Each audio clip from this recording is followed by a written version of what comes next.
Lars Phillips here, lead advisor at Avier Wealth Advisors. Just wanted to speak at a very, very high level about what is the Microsoft Deferred Compensation Plan and why is it beneficial. So at the very highest, most basic level, the Deferred Compensation Plan allows you to take compensation that you would have received, let's just say today or next year, and instead of receiving it next year, receive it further out in the future. So you are literally deferring your compensation. Just as a very, very high level look here, you're allowed to defer 100% of your bonus, and you're allowed to defer up to 75% of your salary. Now, why is this beneficial? Well, the Deferred Comp Plan is available to folks who are level 67 and above at Microsoft. And if you're level 67 or above at Microsoft, between cash bonus, baseline salary, and restricted stock units, your total compensation is probably in that $500,000 range, if not a little bit north of $500,000. And if you're making $500,000, then you're in a fairly high tax bracket.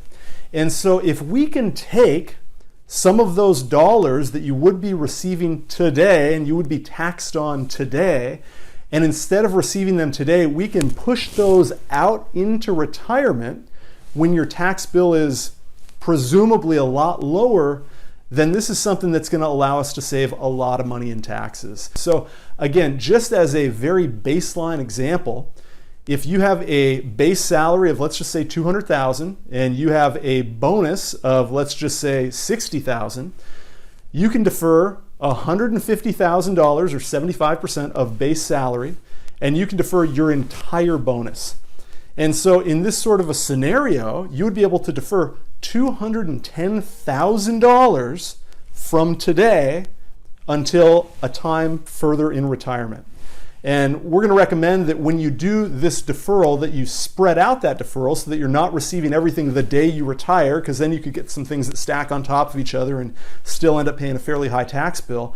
But if you could defer hypothetically $210,000 and you could spread that out over 5 or 10 years, all of a sudden you're receiving $21,000 a year for 10 years. That's going to put you in a substantially lower tax bracket than you would be if you had $210,000 today. Also allows you to, from a tax perspective and from a planning perspective, potentially delay Social Security or potentially look at some other options when it comes to retirement that really makes it a lot easier. You don't have to take as much out of your IRA, things like that. So just at a very high level, wanted you to understand the reason why you would take advantage of the Deferred Compensation Plan. The primary thing is massive, massive, massive tax savings. I mean, if we're looking at somebody who's deferring $210,000 in any given year, we're looking at tax savings. It's not unrealistic at all to say tax savings in that on the really low end, $50,000, on the higher end, approaching $100,000 in tax savings. So please let us know if you have any questions about this. We've put out a number of other videos as it relates to the Microsoft Deferred Compensation Plan. It is a tremendous benefit available to those of you that are level 67 and above. Let us be a resource for you. Let us know if we can help. This is something that we work on a lot with level 67 and aboves. And let us know if we can help you. Cheers.